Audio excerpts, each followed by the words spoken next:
오늘 말씀은 역대하 3장 1절부터 17절까지가 되겠습니다.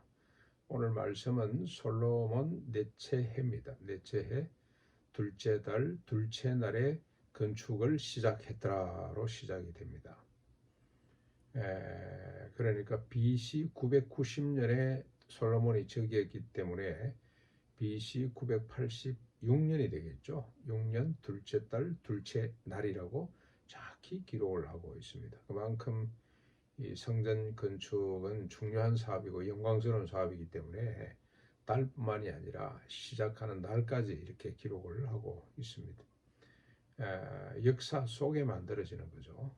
상상 속에 만들어지는 것이 아니라 역사 속에 아주 구체적으로 만들어지는 실제적으로 만들어졌던 공사입니다.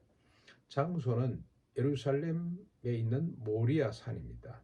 이 산은 아주 역사적으로 의미가 있죠. 전에 다윗이 이 말년이죠. 정치에 아주 익숙했을 때 그때 자신의 과업과 업적을 과시하고 싶어서 인구조사를 지시합니다. 그런데 이를 교만하게 보신 여호와께서 재앙을 내리시죠. 백성 7만이나 죽게 됩니다. 끔찍한 사건입니다.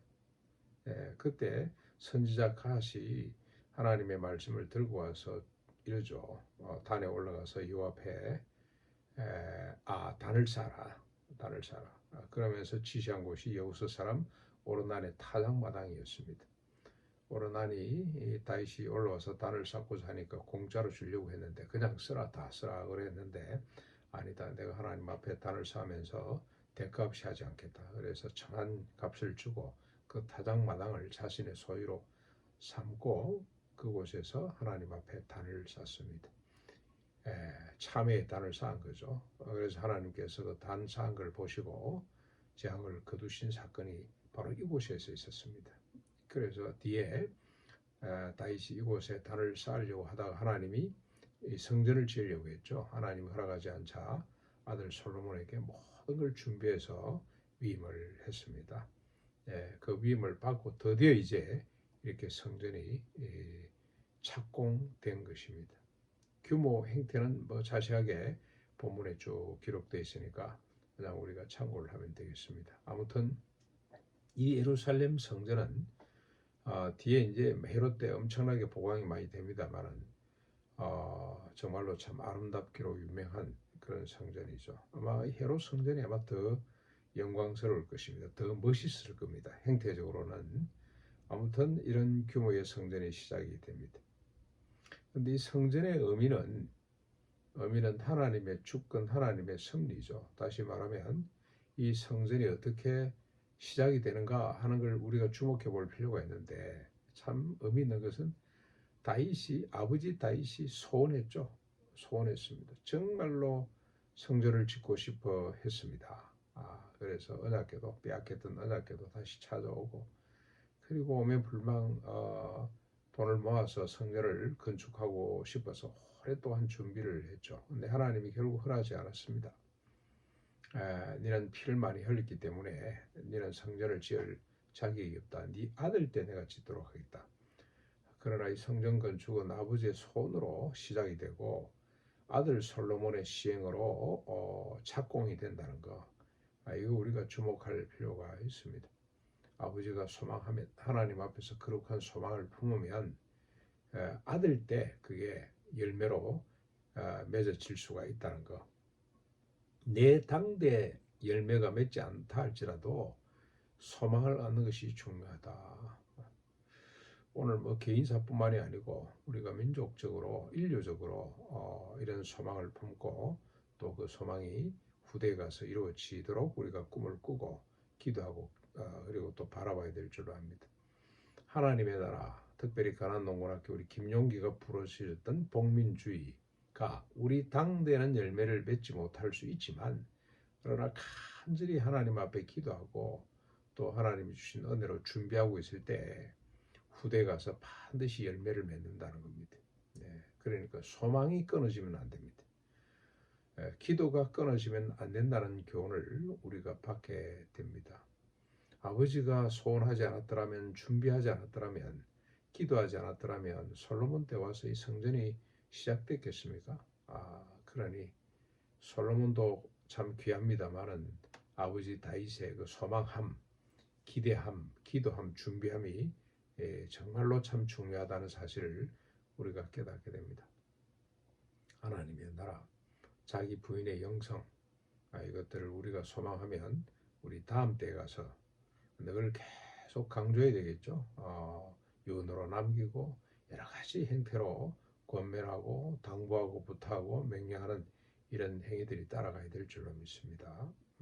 그리고 여러분 하면 또 이 성전 건축을 또 보면서 우리가 정리해야 될 게 하나 있습니다. 가장 영광스러운 날이죠. 그 반면에 가장 모순된 날이기도 합니다. 영광은 뭐냐? 명실상부한 하나님의 임재와 통치가 이제 이루어지는 겁니다. 성전을 통해서. 근데 모순은 뭡니까? 형식주의, 의식주의에 빠질 수 있다는 것입니다. 그래서 예수님께서 세우신 성전, 이제 교회죠. 교회는 솔직히 말하면 행태가 없어요. 행식이 없습니다. 그냥 아무 데서나 예루살렘도 사마리아도 아니고 도시도 들판도 아니라 아무 때서나 하나님을 경외하고 영과 진리로 예배하는 곳은 성전이 될 수가 있고 교회가 될 수가 있는 거죠. 하나님의 임재와 통치가 이루어지는 곳은 어떤 행식이나 어떤 이 건물에 매이지 않는다는 거. 그런데 이 구약의 성전은 철저하게 어떤 행식과 건물에 매여 있습니다. 그렇죠? 그래서 아주 아름답게 금으로 칠갑을 하잖아요. 지금. 그런데 여러분 이런 행태를 우리가 지상의 교회들을 통해서 많이 보죠. 특별히 이단들을 통해서 더 많이 봅니다. 요즘 우리 통일교가 정부에게 완전히 이제 완전히 해체될 수준에 와 있는데 통일교 뭐 가천입니까? 저기 이 아방궁 아니고 지금 미국의 국회의사당을 본던 것 같아요. 규모는 그 정도 되는지 모르겠습니다만 산속에다가 어마어마한 걸 만들어 놓고 검치를 했죠.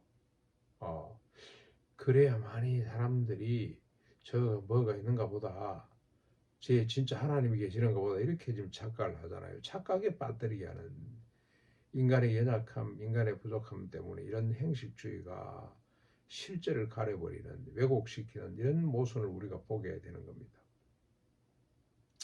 근데 아직까지도 이런 모순에서 벗어나지 못한 교회들을 우리가 많이 보면서 가슴 아픕니다.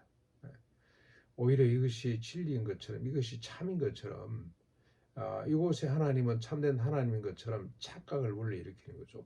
큰 영적 데미지입니다. 우리가 정신을 바짝 차리고 주님이 시작하신 새 성전, 새 예루살렘, 하나님의 나라의 행태를 정확히 아는 것이 필요하다는 겁니다. 이런 거 아무것도 필요 없습니다.